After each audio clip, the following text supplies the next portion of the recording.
Donc c'est une démonstration du module de mesure de la célérité du son dans l'air avec la carte SoProLab.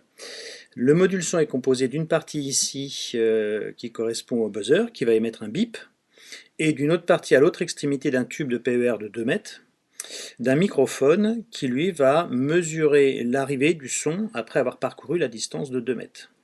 Alors voyons au niveau du code Python. Donc une première ligne ici, from SoProLab import étoile, où on importe toutes les bibliothèques de la carte SoProLab avec les objets qui permettent d'accéder au capteur et aux fonctions de la carte.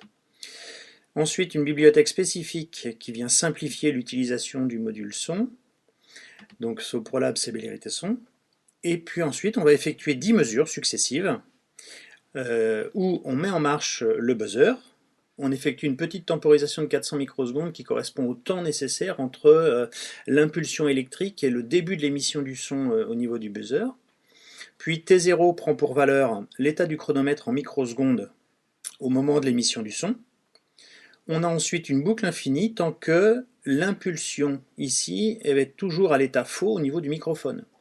Dès que l'impulsion passera à l'état vrai, lorsque le microphone aura reçu l'impulsion sonore, eh bien on arrête le chronomètre et on mémorise dans une autre variable T1.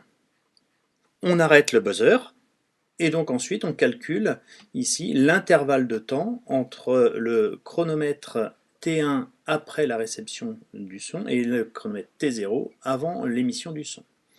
La célérité du son, c'est donc 2 divisé par delta t fois 1 million, puisqu'on calcule la célérité du son en mètres par seconde.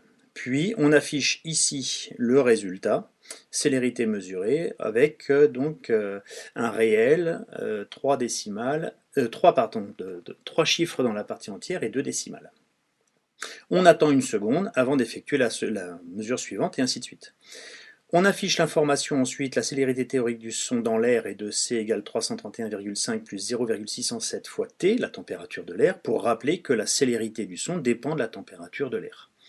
On mesure sur la carte SoProLab la température ambiante, on l'affiche et on affiche la valeur théorique, afin de comparer la valeur théorique avec les 10 valeurs mesurées précédentes. Alors voyons tout de suite ce que ça donne en exécution.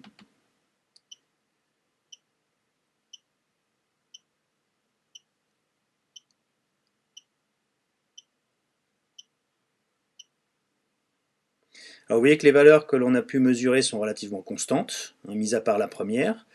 On avait une valeur théorique de 345,4 mètres par seconde. Bon, on a des valeurs qui sont relativement très proches.